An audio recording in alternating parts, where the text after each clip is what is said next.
My mom died from what started out as the flu.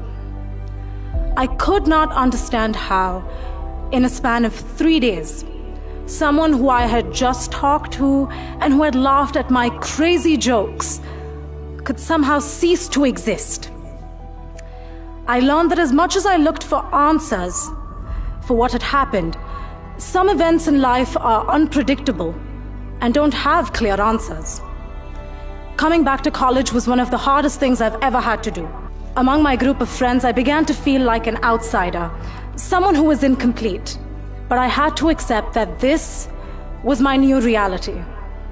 I would not be able to call my mom about my bad days, my good news, or even that econometrics final, which I had studied so hard for, but still felt like I knew nothing.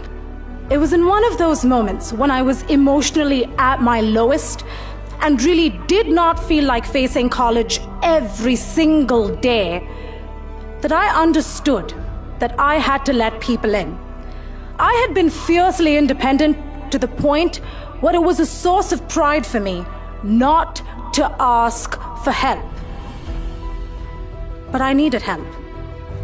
People who I had never before approached for any kind of personal assistance helped me in such unexpected and touching ways.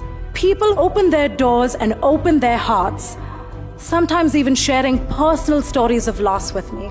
They gave me a sense of hope, optimism, and just made me laugh in what was such a dark time for me. The way in which we stand by each other makes for a solid foundation for becoming resilient. The fact is, life is really unpredictable, which all of us will find out to varying degrees. I am not ashamed to admit that I am afraid for the future. We are entering a world that is changing faster than ever, from climate change to population growth, but one that is also improving every day.